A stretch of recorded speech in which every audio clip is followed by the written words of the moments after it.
We have 18 people on. I'm so excited. Thank you guys for joining this morning. I've decided over the last several weeks that the more interactive this is, the better. And we don't have such a big group that we can't be interactive. So feel free to unmute your mic if you have a question.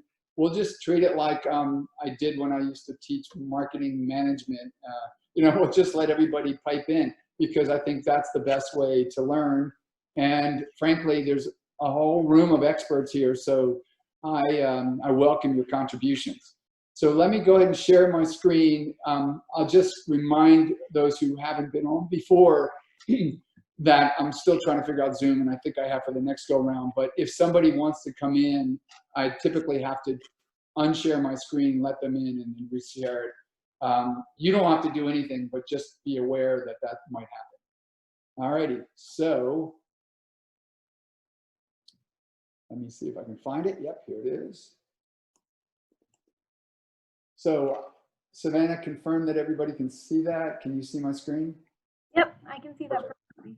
Okay, so today we're talking about brand expansion optimization and about how brands expand laterally, which is chapter 3, the section on chapter 3 of my book, Expand, Grow, Thrive.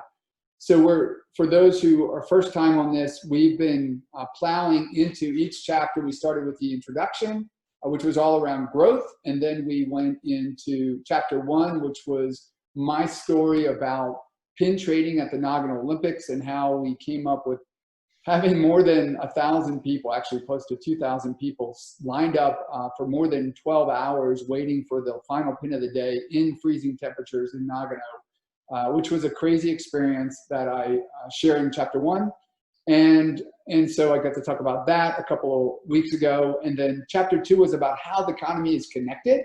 And gosh, with COVID-19, it's even more connected. So the importance of that, how that connectedness really matters in this world.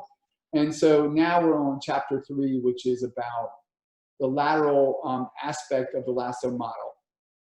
So let's see if I can get my screen to advance, which it seems to be taking its time doing. So please bear with me. There we go. So before we get started, let me just take you quickly through the Lascaux framework and methodology. So Lascaux is an acronym that myself, that Mark DeSoma, who's a brand strategist out of New Zealand, and I created. And it stands for lateral, addictive, storied, scalable, and ownable. Those are the 5 characteristics of brands that really are brands that people, fans, enthusiasts, consumers love. And when a brand scores high on the Lascaux model, then it's in a position to expand into new categories. So it doesn't necessarily mean that you have to be maxed out in each of these areas, but you certainly have to be in a position of strength in most of them. And the first one, as I said, is about lateral. So uses of the Lascaux model, and so I'll step for just 1 second and talk about that. So I created the model, but if on the surface, it might look like it's something that's sophisticated and only experts can use. That is not the case. For experts, it's great because what they get to do is look at each of these areas, think about their brand very thoughtfully, really measure their brand against each of these areas, and then they'll come up with their own evaluation. There's an algorithm that we created, which they can then score their brand against the algorithm and see if the algorithm agrees with them. In 80% of the time so far, and the more data that we get, so I encourage you to try the algorithm, and I'll show you at the end of the chat today where that is, where you can find it, and where you can measure your brand. But 80% of the time, it should agree with an expert. The other 20% is due to weaknesses in the algorithm, which uses machine learning in multiple different ways. But as we get more and more data over time, it will get more accurate. So that's experts. But in addition to experts, people who are brand owners can also use the algorithm. And those brand owners are ones that have the ability to know their brand. They may not be experts in branding, but they are smart enough to be able to figure out, whether they, where they sit on the scale, and that should help them. The algorithm should actually help them. It may be more of a reassurance than a confirmation. And then finally, the last group are the non-experts. And those who are not capable of really scoring the brand can still use the model, because the model will guide them and give them insights and give them a position of more knowledge, which then puts them in a position of more success. Okay, so when we talk about lateral expansion, what I'm talking about is moving from one category to another. And I'm going to define here shortly the difference, in my mind, what I call the difference between growth, brand extension, and brand expansion. But when we think about lateral expansion, we're literally talking about going from one category to another. And I say that expanding a brand beyond its operating sector into wider life categories encourages customers to think of, quote unquote, their brand in new ways.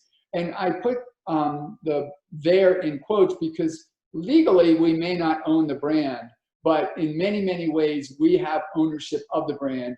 And I'll just remind you that the last letter in the model is O, and that stands for ownable. And I go into detail about what it means to own a brand outside of the legal terms. So if you guys hang with me until we get to that chapter, we'll go into depth about that.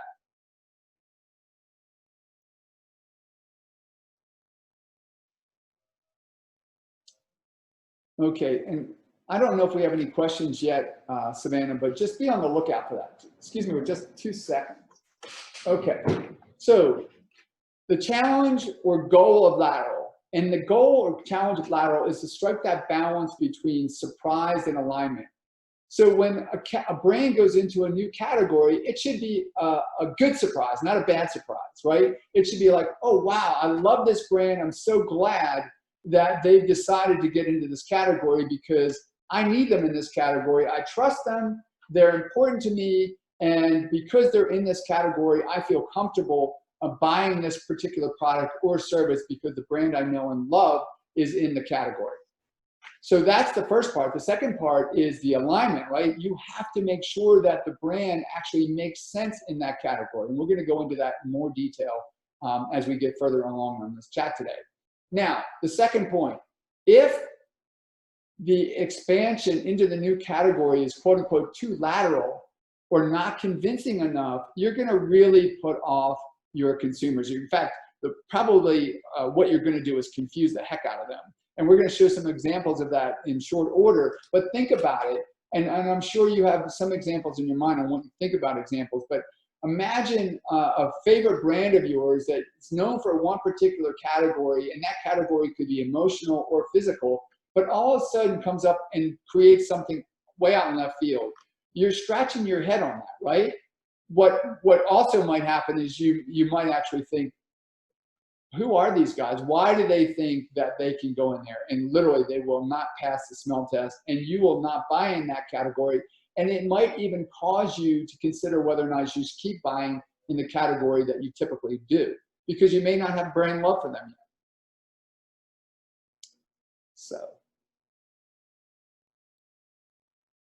So the decision on how to move laterally, and that really takes place in a lot of different ways. Clearly, if you're expanding into a new category, you want to do it because it's going to add value to your company, right? You want to have profit from it. You want revenue, but you also want profit. And so that's an important component in it.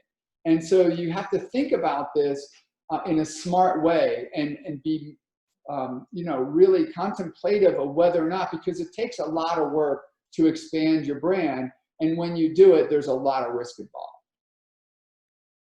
So let's look at some examples. I had asked you a few seconds ago to think about a brand that kind of jumped into a category that didn't make sense, one that typically that you would buy. Here are 3 examples of what I call expansions gone wrong.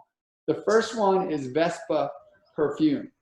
Now, for those of you who are not familiar with Vespa, that is a little scooter that typically you see females driving, mostly in Italy because Vespa is an Italian brand. But of course, Vespa is in many different countries. And typically it is really a good way for easy transportation and some would say a fashionable way to commute in a city. The Vespa is not really designed well for driving on a highway or anywhere where there's a lot of traffic going quickly because it is not that safe. But on a city road where speeds are under 20 miles an hour, it might be perfect. So why does Vespa think that they can go into perfume? Talk about a head scratcher, right? Talk about not passing the smell test, right? I'm so confused by this.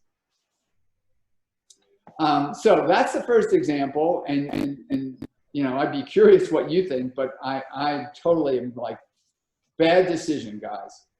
How about the next one? Hooters Airline. I'm not surprised people are laughing. I laughed when I first heard this too. And in a video or in a talk I did in Helsinki, Finland a couple of years ago, I talked about this because to me, you don't want to go into a category just because that category is growing.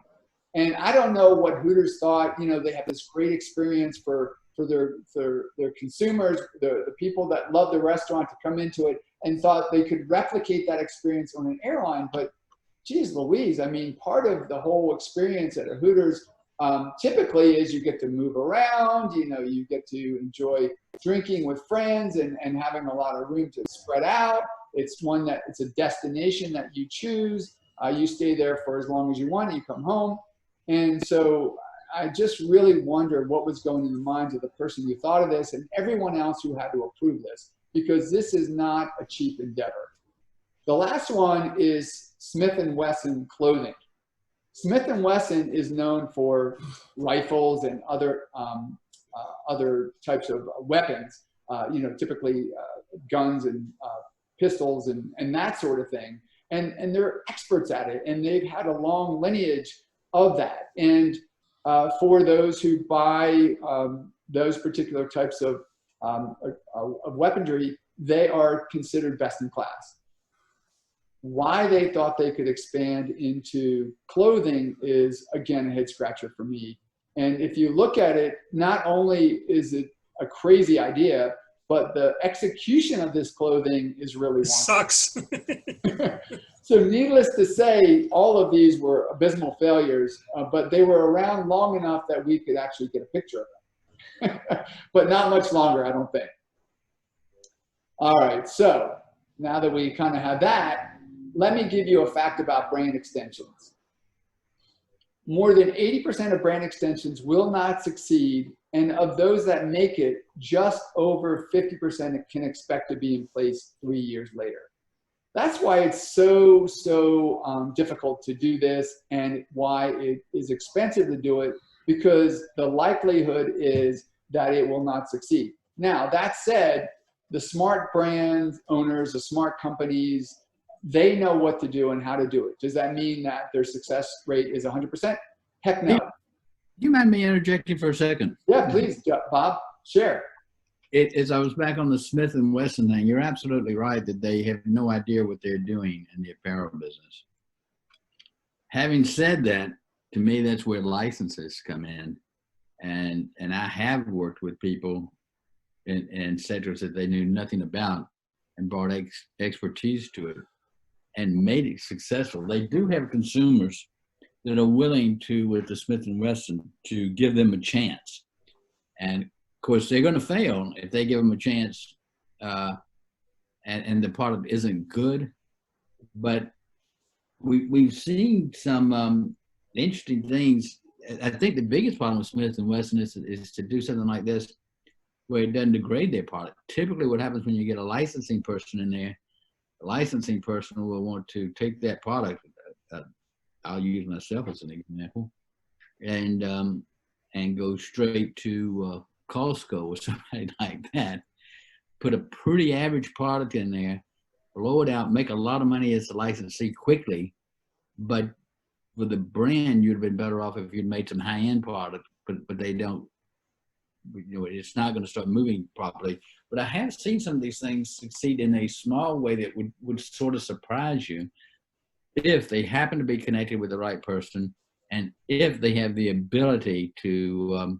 And I would. So let me listen to you on that thought, because you've seen that kind of thing with and the Hooters. While I think that's a complete joke too, I'd really be interested in how they tried to implement that. If they tried to implement it by just licensing the name, that's one thing. If they think they can do it themselves, they're just totally lost. And having, you know, personally dealt with these people when I was licensing product, you know, I dealt with a whole lot of people who did not have a clue of what they were getting into, but could be reasonably successful. And I'll give you a hilarious one. Actually, it's happened to me several times, where we built the business for them, and it looked easy to them, so they took it themselves and were miserable failures because they didn't understand the business. So that was a real windy way of saying, sometimes I've seen licensing bridge the gap in terms of ability to perform and understand an industry segment laterally. And sometimes where it wasn't that apparent to me, the brand was able to move forward. So anyway, I don't know if you've got anything to say about that. Yeah, definitely. If apparel makes it, it will not surprise me. Well, it's actually, I'm so glad you chimed in, Bob, because what I'm about to talk about is how to evaluate what category you actually should be in. And once you figure out what category you should be in, how you execute on getting there is key. So we're going to talk about that just now. So we'll get into that. But just before we do, hold on 2 seconds. Sorry. Oh, so somebody is waiting to get in, and I didn't see that. Stand by, everyone, for a second. I have to stop sharing. Let's see. Yes, we have 2 people who are wanting to get in. So shame on me for not knowing that. Graciela and Marion, welcome. Sorry, guys, I've been keeping you waiting. But you haven't missed too much so far, so glad you're on board. So the next point I wanted to share is that more is less. And this is according to Rice and Trout, who are 2 experts in branding. And they say the more products, the more markets, the more alliances a company makes, the less money it makes. And the point of this is when you extend the equity of a successful brand, it can dilute the brand. And so you have to really be thoughtful about where you extend and where you expand so that you have the right amount of mind share with the consumer. And we've seen examples of this, but for example, the Pierre Cardin brand, I don't know, that's an old fashioned brand. They licensed into more than 80 categories, including one time they licensed for oil tankers, if you can imagine, which is crazy, right? Talk about diluting the value of the brand. And that's what Rice and Trout are talking about here. So Nancy Woltz, who's an expert, talks about why do brand extensions fail at such a high rate. And there's 4 reasons. The first one, lack of demand. The extension doesn't add a meaningful market need. If nobody needs what you're creating, then there's no reason for them to buy it. And sadly enough, a lot of times companies will make products or offer services that have no demand. They have not done their market research right, and they don't actually know whether there's a market for their particular product. The next one is uninspiring supply. This gets to the point you just made, Bob, which is, you know, the extension is not going to inspire people. The product that's created isn't interesting. Now, I don't know whether Smith & Wesson should be in clothing, but let's assume that they had permission from consumers to do that. Well, at least they could do is create inspiring clothing for people to wear. And certainly the examples that I shared were less than inspiring. The third one is relevance. There is a need and an answer. Sorry. The point here is that you have to have a competitive advantage. Your brand has to have a say in the category. It has to be meaningful to the consumers, that where they say, sometimes they'll say, oh, I always thought that XYZ brand was in that category. It surprises me that they just got into it because it's such a natural fit. So the relevance is critical. And the last one is execution, which gets back to this whole point of uninspiring supply, which is part of it. And the other part is, are they delivering high service, right? So if they're getting product to market, maybe the product is great, but they actually don't get it on the shelves properly, or they don't keep the shelves stocked. And so they're disappointing their consumers and they're disappointing their customers. So those are the 4 reasons why brand extensions fail, according to Nancy Waltz. So before we jump into the explanation about where to go, I promised you earlier that I would give you a definition between what brand growth is, brand extension, and brand expansion. So brand growth, what I'm talking about here is the core brand growing more, actually getting deeper into its marketplace. And it can do that by actually producing and selling more to the existing consumers or finding new ones to sell it to. And that might actually mean geographically, right? Say your company is only in a region of the country. You're in the Southeast region. Well, you might decide that your next best market, because the target consumer exists on the West Coast. So selling on the West Coast would be brand growth because you're selling the same products to the same type of consumer. Now, what's a brand extension? These all get confusing, right? I say brand extension is also referred to as a line extension. An example of that is a whiskey company that extends its brand into a different style malt. You know, some of us have seen that those who drink whiskey, geez, I'm going to think of it in a second. But let me jump to a category that I know and love, which is Coca Cola, right? So Coca Cola can get into Diet Coke, vanilla caffeine-free Coke, Coca Cola Zero. Those are all what I'll call brand extensions. And then this happens when the brand offers the consumer variations of the same thing. And we see that a lot with cereals as well. Jack Daniels is a whiskey that I was thinking about. And some people might have tried Jack Daniels recently who never did before, because they got into categories like where they included the flavor of maple in the Jack Daniels, which made it go down for those who are not true drinkers of whiskey a little bit smoother. And that would be an example of a brand extension. So now let's talk about what a brand expansion is. So brand expansion is when a brand goes from its core category into other categories. So this is a broader jump. It's beyond its core capacity, right? So if you're Coke and you're going into Diet Coke or caffeine-free Coke, the risk level is much lower. Of course, you still need to do your research to confirm that there's a market demand, but it is much, much higher when you go from Coca-Cola beverage to Coca-Cola pins or Coca-Cola shoes, right? And so brand expansion is typically what we see licensing used for. Apple. Pardon? Apple. Yeah, Apple is an example, right? There's so many things that Apple sells that they don't make or manufacture themselves. Think about any of the accessories that are Apple branded. They highly, I mean, I can't confirm with 100% certainty, but the likelihood is they do not make them themselves because they don't have a core competency in that area. But should that brand be in those categories?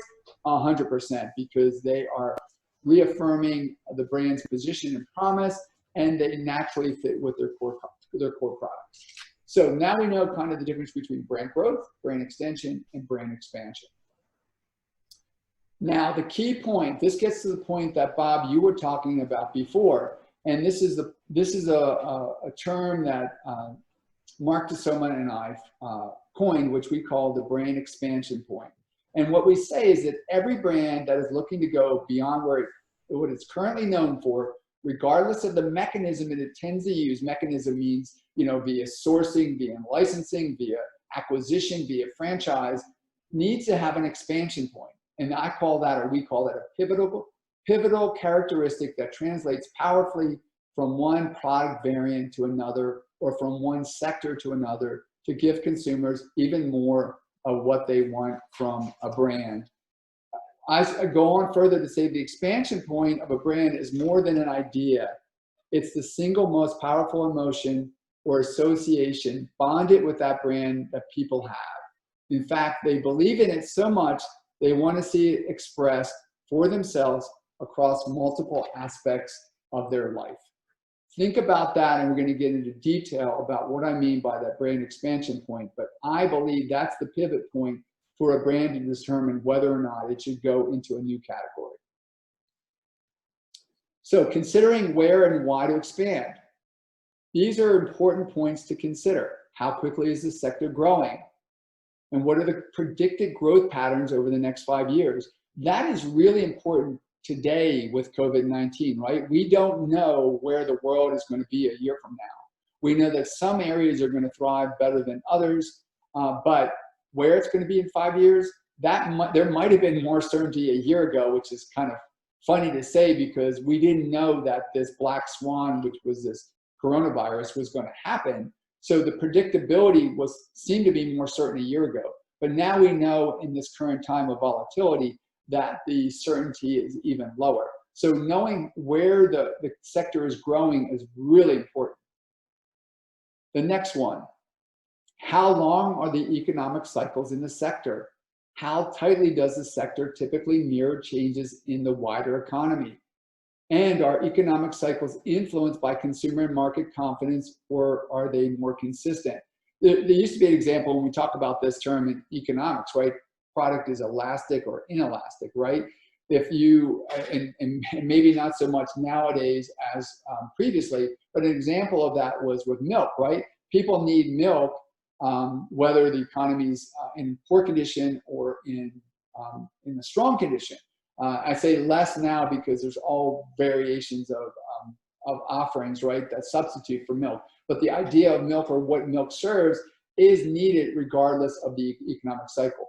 Well, there's other things that require disposable income, maybe resorts or vacation-based products or services. They are affected by the economic cycle. And so we need to think about going into a category based on the economic cycle. The third one is what types of brands do best in the sector, luxury or budget. This gets back again to the point you made, Bob, which is, is their product in the expansion in that category representative of their core product? Does it mirror or align? Is it the right brand position, right? If you are a luxury brand, you cannot be producing things that are product entry or mass market. Similarly, I would argue if you're like mass market, selling something that is at a luxury brand level may place you as too far out. Like, in other words, you're going to want more for that product. It's going to be a higher quality than people typically, expect, and you're going to confuse them by that, even though the quality may be better than what you sell yourself. It needs to be close to where your positioning is.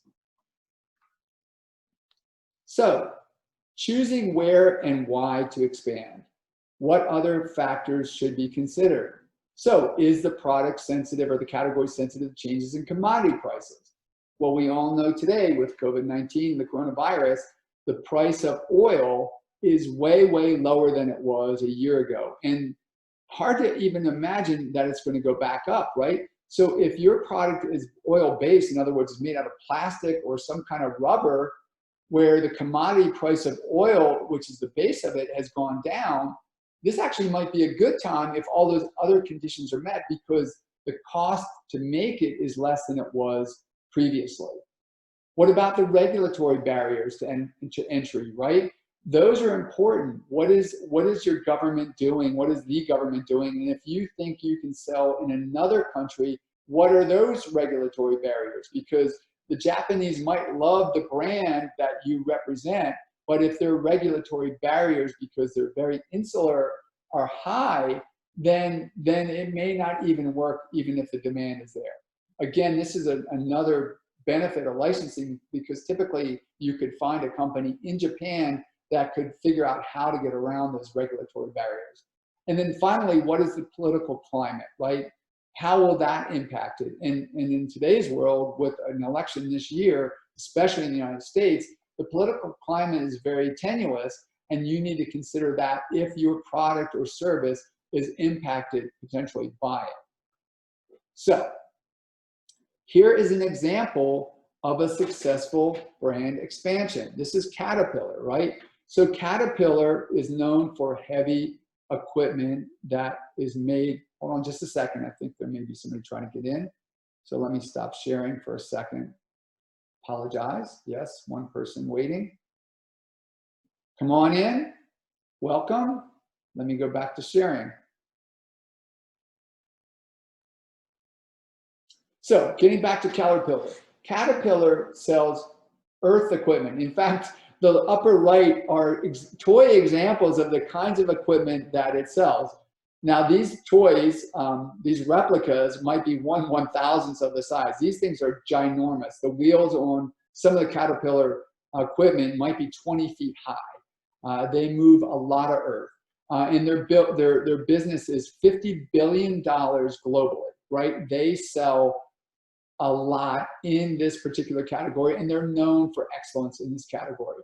So why does a company that sells B2B get into a B2C consumer program, a licensing program? Well, there's a lot of reasons for that. And here's some examples of the different things that they're in. Upper left-hand corner is a mobile device cover, right? So this could be for your Android or your iPhone.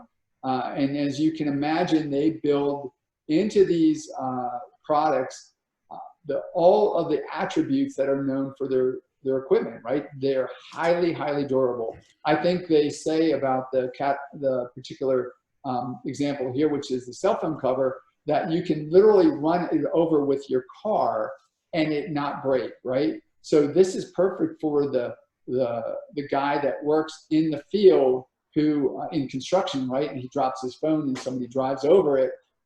That's great, right? But that doesn't have to be the only person that buys it. Somebody who wants to make sure maybe they tend to drop their cell phone a lot, right? They have this issue. They want to buy a cell phone cover with Caterpillar. The lower left-hand corner is a watch, and the right-hand corner is some kind of tote bags.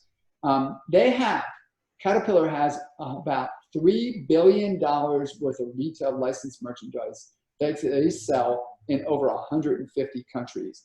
And where they started was with safety shoes and eye protection, right? That makes sense, right? If you're working on a construction site with Caterpillar equipment, a natural expansion of the brand would be into safety shoes, right? You don't want to put a nail through your foot. Eye protection also, because lots of things are flinging around. Once they got into those categories, they were able to expand even further because of the credibility that they earned into things like footwear, apparel, mobile devices, and smartphones for selling smartphones, toys, luggage, and watches. And so getting back to why do they do this?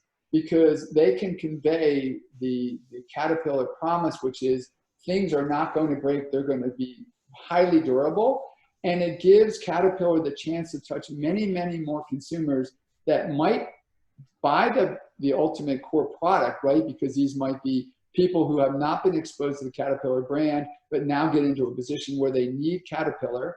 It might be a small child who grows up with this, loves it, and then decides later to buy stock in the company, or potentially when there's a need for the Caterpillar equipment, they buy it. So Caterpillar gives themselves through this program a chance to interact with millions of people, millions of times a year in a very meaningful way that reinforces all the attributes of the brand and the promise of the brand. And so this program is highly, highly successful, even though it only makes up about 4% of their overall revenue. Let me, to me, an interesting thing you might want to somehow put in your algorithm is potential profitability of a segment. I'm going to go to the Caterpillar versus the Smith & Wesson thing. Okay. One thing that I think is interesting here, it would not have surprised me if Smith & Wesson would have come to me 10 years ago and asked me to work with an apparel or socks or something. And my gut reaction would have been, while I think there may be some potential for you in some areas, not in the ones you come into me on, because you're going to want at least 20% on your licensing agreement, and there's just no room for that. And then I look at these categories you've got here, and I say Smith & Wesson came to somebody just on a very narrow thing. Let's go to the bottom right, a gun carrying case. The margin in bags and stuff like that can be, 80%. It's just staggering, the margin.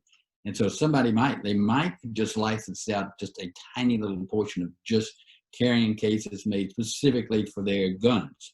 Mm-hmm. It's but when you start trying to do something and you go after big segments, one, it doesn't look real, because what's your expertise in that? But two, even if you spend the money and you get there, and I'm talking about as a guy who does it for them, I know the whole time they're looking at the small margin that they're getting from the licensing, 10%, which is what I've typically done, 7 to 12, and they're thinking, well, if this gets big enough, I'll just go in and do it myself. Whereas Caterpillar can get, their watches. It wouldn't surprise me if they've got, and you've got more experience with this than I do, but it wouldn't surprise me if they've got a 30% licensing agreement on that. That's a good business, and it doesn't. So I guess I think the potential economics and the amount of time it takes to manage the licensing, which of course is your background, should really play a large role. Plus, I think these things for Caterpillar puts them in the family, makes people think about it. So it does help them some with their image. So anyway, I don't know if that was helpful. No, that's really helpful. In fact, I want to add to that point, which the point is, and a gentleman named Jeff Lotman, who's an owner of a brand licensing agency, he actually is quoted in my book, just came out with a book called Invisible Marketing, about the fact that licensing gives brands an additional type of marketing that basically doesn't cost them anything. So what am I saying here? Well, because Caterpillar, and this is just 4 examples, they probably are in more than 20 different categories. Because they're in these different categories, they are getting tremendous brand exposure and brand engagement that they would never get otherwise. So whether or not they're getting a 10% royalty, a 5% royalty, or 30% royalty, the fact that they're connecting with consumers that could potentially buy their core product or give them access to an individual who might buy their core product is a powerful, powerful tool that they have through licensing their brand.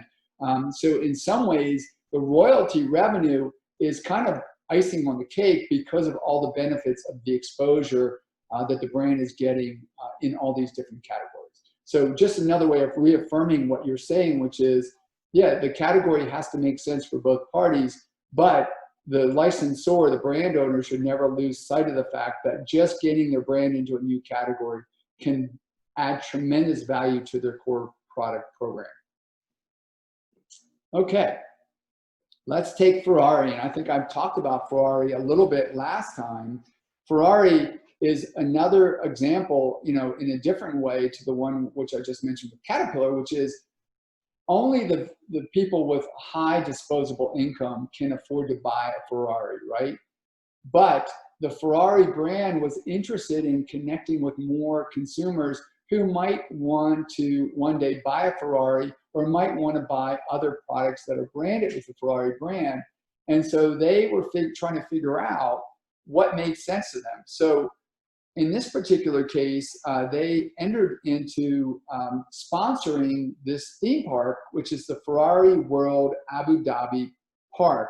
And the reason they did it was because it allowed Ferrari to share its passion, heritage, excellence, innovation, and performance with a broad array of consumers or consumers and potentially future customers of the Ferrari brand. And so this gave them, those consumers who may never ever drive in a Ferrari, the chance to experience what it's like to ride in the world's fastest roller coaster, which might give them a kind of a keen little insight into what it might feel like to actually drive in a Ferrari automobile. So they were so successful with this that they've decided to actually open parks, and some of these may already be open, in Barcelona, I think in Beijing, China, might be Shanghai, and in North America, and I'm not sure exactly which cities, maybe Los Angeles. What happens also is because they're doing this through licensing, they are now joining the theme park sector and effectively becoming competitors to Universal and Disney. And so they gain access to millions and millions of more consumers than would ever buy the Ferrari brand, but now maybe build a love for the brand, and ultimately one day might buy the car or rent the car, or engage with them in other categories that the Ferrari brand decides to expand into. So this all makes perfect sense, right? They're known for speed and performance and engineering, sponsor the world's fastest roller coaster. What doesn't make sense is this next category, luxury goods. So they maybe didn't think about their brand expansion point thoroughly when they decided to get into this category, right? World's fastest roller coaster makes perfect sense. Luxury goods, just because their brand is expensive and is considered luxury or premium, doesn't mean they should have gotten into this category, because they don't have any kind of relevance in this category. The characteristics or the criteria that I outlined earlier don't make sense here. There are way too many competitors, Louis Vuitton, Gucci, loads of different examples of luxury brands that are highly successful, that have high relevance in this category. So for Ferrari to think that they could be successful in this category when they don't represent what this category means was a mistake on their part. And as a result of that, this category did not last, and they have not retained any presence in this category. So this is an example where they didn't fully understand their expansion point, and so therefore failed, sadly. And just to jump back, or just to continue with the point, it's not that the product wasn't high quality, it was that they were in the wrong category. So let's think about this from a relationship that consumers have with brands.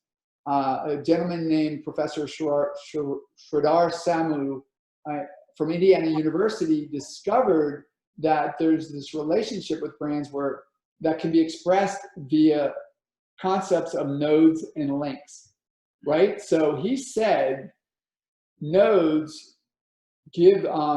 are stored in our memory and give us the association with a particular link.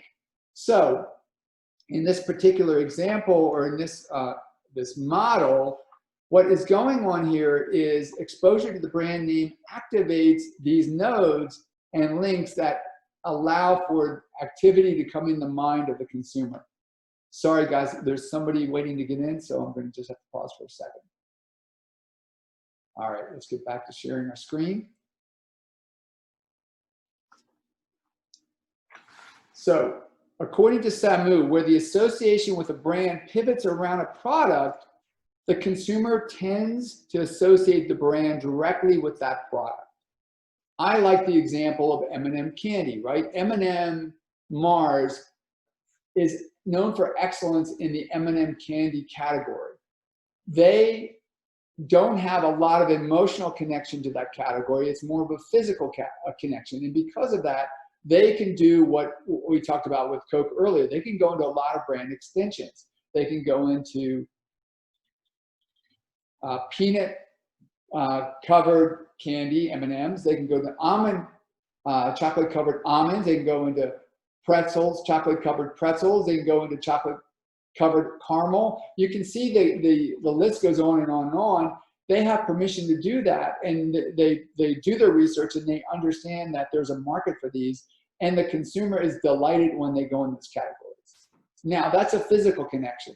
There also might be an emotional connection. I believe that the brand Coca Cola has an emotional connection. It's all around the idea of happiness. That's why they can go from Coca Cola beverages to Coca Cola pins, to Coca Cola apparel, to Coca Cola shoes, because there's a connection of happiness. People feel the happiness that the brand brings in each of these categories, and they reinforce that brand promise.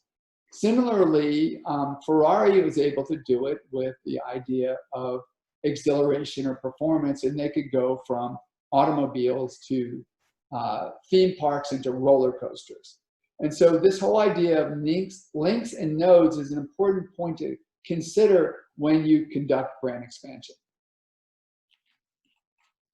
So as I mentioned, two of the particular examples are Coca Cola and Ferrari, where a brand is less directly linked with a specific product type. The brand may find it easier to encourage consumers to associate with the brand across a range of sectors, meaning there may be expansion opportunities. And the third one that I did not talk about is Harley-Davidson, but we talked about this a little bit last time, right? Harley-Davidson is about irreverence and about feeling proud of who you are and this whole idea of Americana. And, you know, it's kind of one of those, we're in this group together and we all know where we're going and the rules don't apply to us. And that started out with their automobile, which has, you know, a very unique shape, design to it. It has a very loud sound or a very unique sound to it, right? But they've been able to expand into a whole host of different categories, including apparel, including restaurants, and including, you know, even children's clothing. And the point of this is that people that join the Harley-Davidson brand love what the brand stands for. And many of them will never, ever own the motorcycle, but feel like they're just as connected to the brand as those that do. That's a powerful brand that emotes an emotion that people can connect to. And they're perfect to expand around that particular emotion. That is their brand expansion point. So when we think about this, there's kind of three things to look at: opportunity, fit, and leverage, right? So where's the opportunity? Like, think about when you're expanding your brand, let's get a beachhead in a large category, particularly one that's growing, right? A category where there's an opportunity where the barriers to entry are relatively low, and we know that there's a need for more brands that can do it even better than the ones that are in there. That's the first thing. The second thing is that the consumer has to give the brand permission to enter that category. When I worked at Rubbermaid, the Rubbermaid brand had permission to go into hundreds of categories. The problem was, in many cases, there wasn't the competitive advantage or the leverage that is the third component of this, right? When a brand goes into a category, it has to have a meaningful reason to go into that category because the brand adds value to that category. So the combination of the opportunity, the fit, and the leverage are critical in ensuring that the brand expansion will be successful. These are things that were shared by Dr. Tauber and by John Parnham.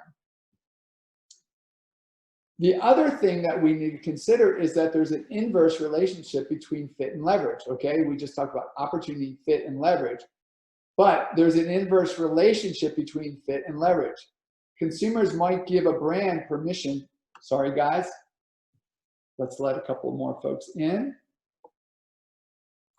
We're going to try to figure this out. By next time, hopefully this will not be a problem.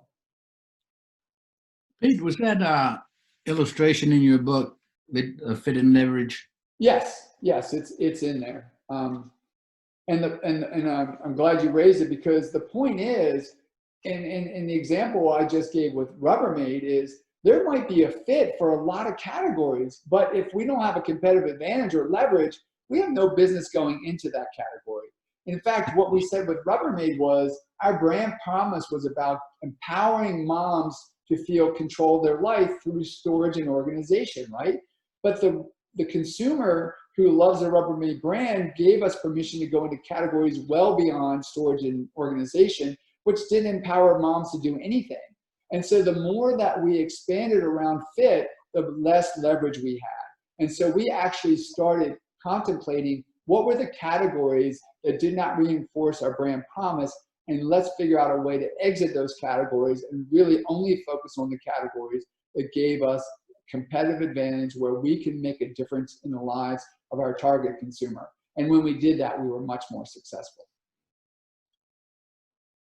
So we're getting near the end. Yeah, please. One more example of where you really did have the leverage and where you didn't have the leverage. You want me to give one more example? Yeah. If it's easy, otherwise just keep moving. No, let me think about that for just a second. You know, any of those examples that we just talked about that were glaring errors, but here's another one. Bic went into perfume also, just like Vespa, right? Bic is known for disposable lighters, typically used for lighting cigarettes. They thought the disposability was which is a powerful equity that the brand had, could expand into perfume, which was not a good fit. The other thing they went into, which is kind of almost laughable, I think it is laughable, is into disposable underwear. I'll just pause on that one for a second. Can you imagine? I need a pair of underwear. I need some that I can throw away. I'll just buy some Bic underwear. Crazy idea. They did not have any permission to go into that. They had even less leverage in that category. And so both were abysmal failures. Hopefully those help. Thank you. So let's talk about some key takeaways. Brand growth is about growing what you already have. Extension focuses on building out a brand product portfolio. Coke, Diet Coke, caffeine-free Coke, or in the case of Jack Daniels, it's the regular, it's the maple flavor, it might be a whole host of other varieties. Expansion is about taking the brand into new and unrelated categories or markets. Oh, and the Montpellier webinar. So, Montpellier's webinar. hey Bill, would you put yourself on mute, please? Thank you so much. Every brand needs an expansion point, which I call pivotal characteristic that gives the brand an emotional basis for growth. How does your brand connect emotionally with your consumer, your fan, your enthusiast? That should be the pivot point from which you expand into a new category. So when you think about that new category and all the other criteria, the first thing you have to figure out is, does this reaffirm our brand promise? Does it connect emotionally with the consumer, with the fan, with the enthusiast, just like our core product does? And if it doesn't, you should not be entering that category. 3, where consumers associate a brand closely with a product, the brand is more likely to be successful looking to extend its product lines within that segment. I gave you the example with M&M Mars and the M&M candies. That's a perfect example. But another one might be like Suzuki motorcycles, right? They might have permission to extend into other small like vehicles, like maybe even like 4-wheelers. But to go into a whole random category that has nothing to do with that kind of vehicle is not something that the brand has permission. The brand is not connected with the consumer in that way. 4, where a brand is more closely linked with an emotion, it may be easier to expand the brand beyond its initial category. And we talked about that just now with Coca Cola, with Ferrari, with Harley-Davidson. And I'm sure you can think of a few other brands that connect with you emotionally, and they've been able to do that in a variety of different categories that have one theme around them. An example of this, another example that was better before than it is now, is the Virgin brand. The Virgin brand used to connect with people in that irreverent way also, with high quality, but they delved into some categories that caused that the consumer, the fan, to question whether or not that still makes sense. And the reason is those expansions did not actually reaffirm that brand promise or that emotional expansion point. Brands should only look to expand into sectors where they will have a specific advantage because of how consumers perceive them. If you're not bringing a competitive advantage to the category, then do not enter that category. Why would a consumer want to buy from you if you don't add that advantage? And I can tell you, if you're thinking about licensing, I would be surprised if a licensee, a manufacturer or service provider, would want to pay you a royalty for your brand in that category if you don't bring a competitive advantage. And Bob, I'm sure you're nodding your head yes on this one, because it would make no sense at all. Right. And then lastly, if you're going to expand into sectors that have healthy growth potential. There's no point expanding into a stalling market. And now with COVID-19, the whole coronavirus thing, there's lots of stalling markets where maybe there was brands poised to expand into new categories that have had to put those expansions on hold until the world gets back closer to where it was before this happened. It may never get back, but in some cases it might. And in those cases, when that happens, those brands should expand accordingly, but not now when the whole economy, global economy, is in a recession. Okay, we are down to the wire. So if you follow this, stand by for a second, guys. Sorry. I thought I had somebody. Yeah. And then we have a couple of questions. Okay, so I'm going to quickly get back to my screen sharing. And let me see if I can get back to this particular point that I was just going to make. And then I want to ask questions. This is the lateral expansion score chart. This is how you measure whether or not your brand on the scale of 1 to 5 is highly able to expand into new categories or not ready yet, right? And you might feel for yourself, we're going to stay in the one category that we're great at. An example of that could be GoPro. The GoPro is the camera that you wear on your head or another part of your body and allows you to film yourself, right? That is a phenomenal brand for its category. Maybe they decide, even though they have a lot of equity, that they're never going to expand. In that case, they would score themselves 1. Whereas Disney might give themselves a 5, which is our customers align with our brand on an emotive much more than product lines. As long as we stay consistent with that emotion, we can take the brand into a range of different and unrelated sectors.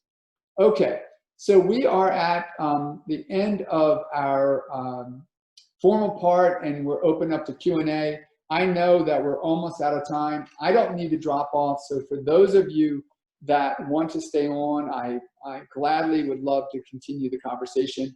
I will show you here, this is a link to the model assessment, and we'll share that link with you so you can measure your own brand's lateral score and maybe take a guess at the other ones.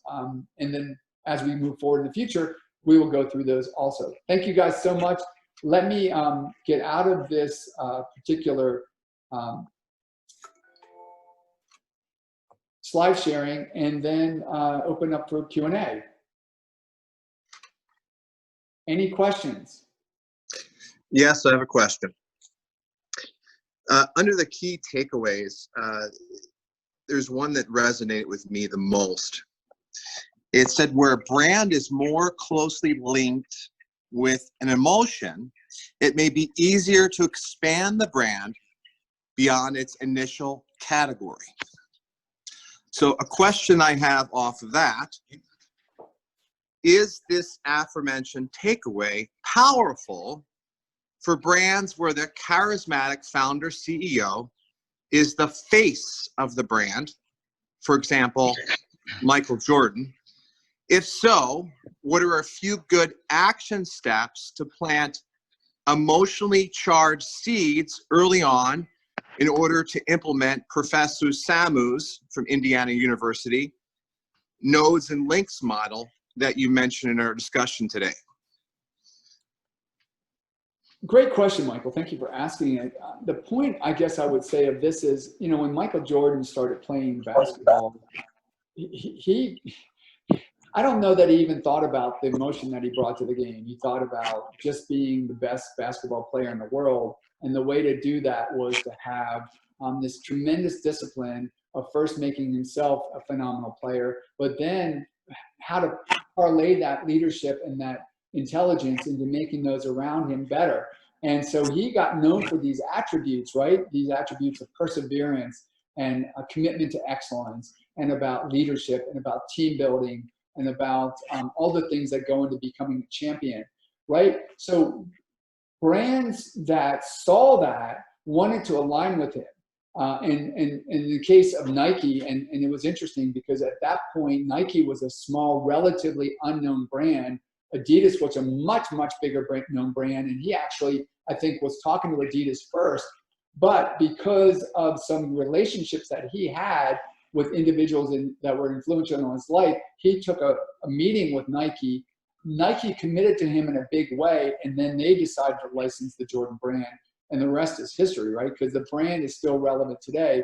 But all those attributes, Nike wanted to associate their brand and their shoe with Michael Jordan, which had a phenomenal success on that particular product. And subsequently, like brands like Gatorade did the same thing. And so I would say they saw what the brand stood for, and they latched onto that associative imagery in order to expand their own brand. Now, if Nike didn't want to stand for those things, didn't have a place to stand for those things, they would have no business licensing the Michael Jordan brand. But because they stood for those things about excellence and just do it and being out there and becoming better than you are today, there was a natural fit. Excellent. Thank you. Yeah, thank you so much. Great question. Bob? Oh, you're on mute. You're saying goodbye? Excuse me, I had you on mute. Yeah, unfortunately, I had another meeting scheduled. Okay, well, gosh, thank you so much for participating and Oh, man, for your absolutely. comments. Yeah, Good to meet you, Bob. good to see you. See you, Okay, Mike. take care, Bob. Anybody else have any thoughts or comments or questions? Take care. Hey, yeah, always good to see you, Pete. You too, Jay. Thank you for joining. Any comments or questions? I had a question. Sure. And understanding that, you know, companies, they do their due diligence usually in regard to product expansion. What leads them, assume that they did their diligence and made a determination that it was smart or wise to go into an expansion or an extension, and then fail miserably. What metrics are they looking at, and where are they missing the picture? Yeah, Nancy Waltz, who I referenced earlier in the presentation, talked about the things that would cause a brand failure to happen, right? One of them might be there's no supply and demand. So they came up with this great product, but there was just no demand for it. The second might be that the product itself was not compelling, right? They just didn't do a good job on the quality. The third one might be that they didn't execute well, right? The product might be great, but they didn't get it to marketplace, or their follow-up, their customer service was abysmal. And so, you know how we feel, right? If somebody doesn't answer our question immediately with the right answer, we talked about this last time in the connected economy.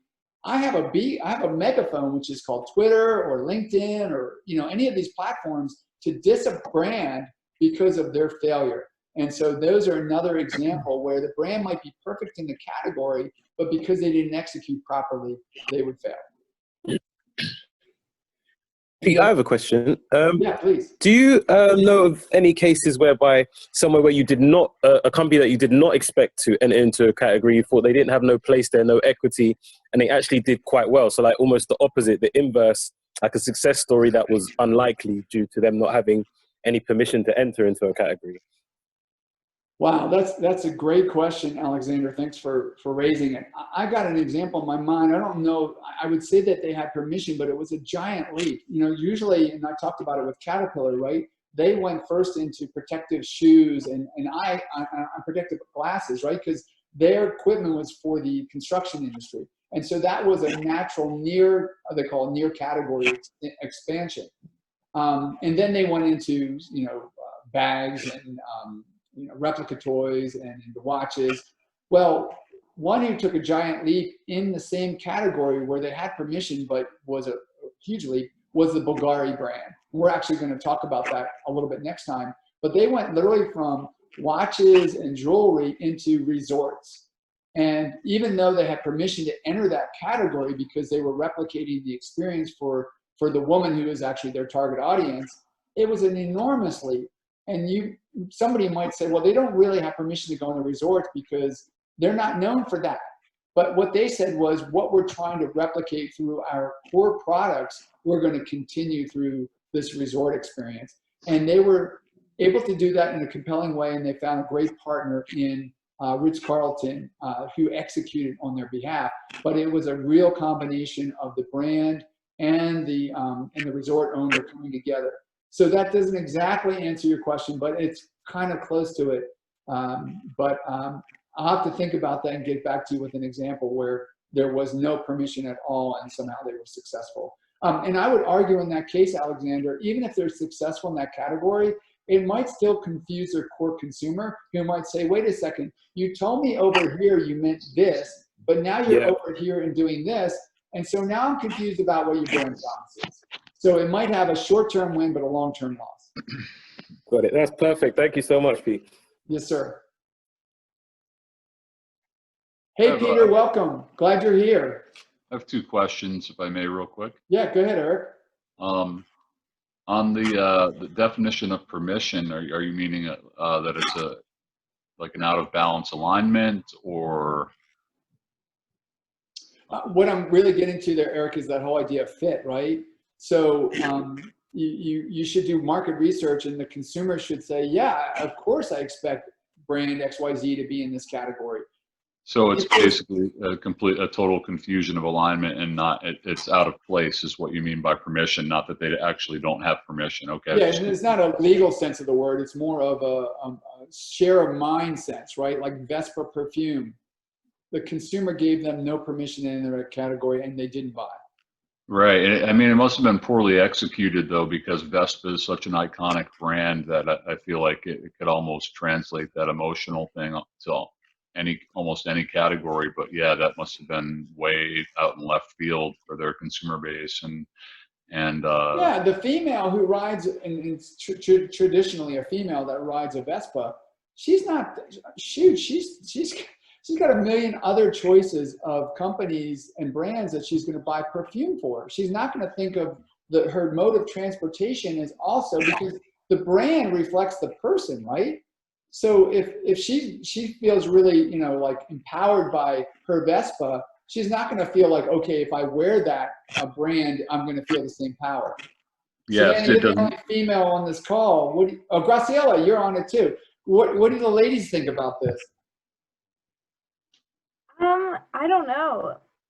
Wait, say it again. Say the question. So do you think that Vespa could go into perfume? If you drove a Vespa, you'd want to wear Vespa perfume? I just think it's too different. Like, if you were gonna have, I don't know, yes, in a way that, like, if I'm so passionate about Vespa, it's like I want to wear that, but I feel like it's just too different to wear. Like, it just doesn't translate. Like, first of all, I don't wear perfume in the first place, but I don't know. I love my Toyota Corolla, but if they were like, Yeah, Toyota Toyota came out with, perfume. or Corolla came out with a perfume. Would you think yeah, the I would same? think that's strange. Like, I would, like, I like my car, but it's just not the same thing. Yeah, there's no fit, there's no permission. Unless they had a health and beauty line previously or an apparel line or something like that, then maybe there would be more of a transition, right? Yeah, and back to the point I was making, Eric, of the brand expansion point. What is the emotional connection that Vespa has? They need to define what that emotional connection is, and then see what categories reinforce that connection. Because when they do that, they will, if they execute properly, they will have a great chance of being successful. But they've got to get that point right. They have to connect emotionally where the brand promise is made. All right. And my second question, real quick, was just on the Caterpillar example. Some really awesome, high quality looking products there. Would you consider that as a high possibility that it could be a loss leader product as far as promotional, or? Well, they license all that, so they don't lose anything. The companies that have decided to license the brand there say our product with the brand attributes of Caterpillar can reinforce that brand promise that Caterpillar makes about durability, let's say, is one example, and we can do it profitably. The only time a licensee will get into a marketplace and stay there is if they can do it profitably. And what it does for Caterpillar is be able to expand into a category that reinforces the brand promise and gives them exposure to their target audience in a more meaningful way. Definitely. No, I agree 100% on that side. Just as a counterpoint, though, you know, in their market, which is kind of unique. Well, not really. I guess real estate is a good parallel. But I'm getting off point. If they sell one tractor because they took a $10,000 budget loss on their licensing program, it would still be worth it. Absolutely would still be worth it. The good news is they haven't entered that category themselves. Somebody else has done it, and they've. Now that said, I argue they probably have a large budget for operating costs of that program as well. You know, of marketing and promotion of those products, and that, you know, they may not make a profit and at the end of the day, you know. Well, they make $2.8 billion in royalty revenue a year. So on that, okay, yeah. Well, then, yeah. So, sorry, definitely doesn't cost that to run that. Yeah, no, I'm going to clarify. They sell $2.8 billion worth of licensed merchandise. Let's say their average royalty rate is 10%. They make $280 million in royalties from that program.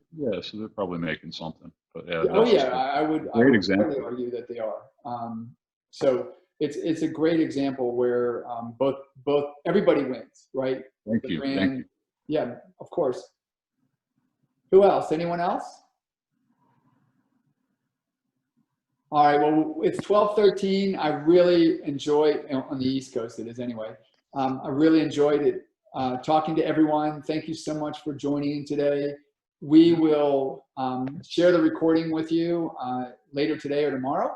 And we look forward to having you guys back in 2 weeks. We'll go over actually a couple of case studies that really delve into this whole lateral idea. I think they're going to be fun. One of them is with Mickey Mouse, which I think everybody will enjoy. So have a great rest of your day, guys, and I look forward to seeing you in a couple of weeks. Thank you very much. Thank you. Appreciate it. Have a great day. Good to see you too. Yeah, likewise. My pleasure.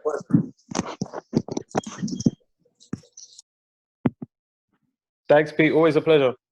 Alexander, great to hear your voice. Thanks for joining. Take care. Thanks for joining, Jay.